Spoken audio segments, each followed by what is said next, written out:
Hello, this is the first of my blog account of the 2011 Tour of Majorca for Masters bicycle race, Masters being the 30 to 50 age group.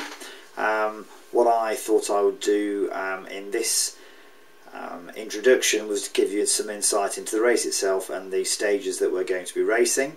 So the race takes place from Thursday the 13th of October through until the 15th of October, and it comprises of 3 stages.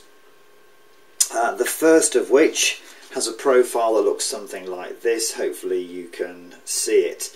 There are a number of laps, each of which has a hill going up to about 100 metres or so, and if you look carefully there are a number of different coloured shapes here that relate to different intermediate competitions that are happening, sprints, mountains, so on and so forth, throughout the stage.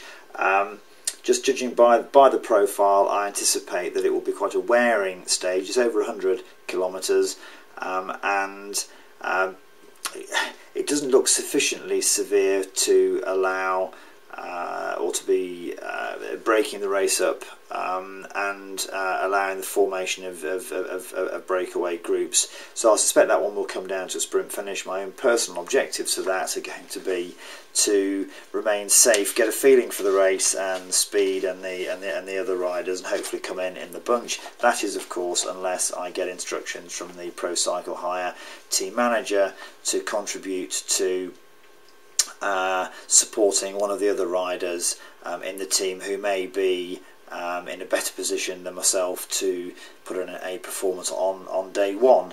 Day two is the day I think that most people are going to be particularly concerned about, so unless of course you have a body weight of around about 60 kilograms, not least because we've got this 900 metre climb from sea level in the last 40 kilometres of the stage. It's only a 90 kilometre stage on that day, but this climb and the subsequent descent are going to be critical factors on it. The descent is the piece that's worrying me in particular. I've not had the opportunity to race down mountains like that before. I've ridden them in sportives in the past, so I'm reasonably familiar with how to ride them, but never under the intensity of a race when you're going to be at your limit and having to tackle hairpin bends, and particularly if the weather turns sour on that day.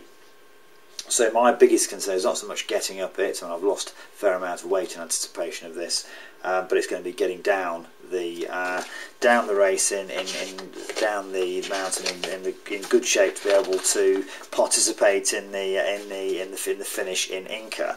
And the final stage on Saturday comprises of 2 laps, each of which has a climb in it going up to about 200 metres. So I suspect that they will feature heavily in terms of teams or individuals trying to break the race up, but the top of that second climb there is about 30 kilometres from the finish, so one would imagine that a peloton would be looking to chase down any breaks, would have a fair chance of chasing down any breaks prior to the finish.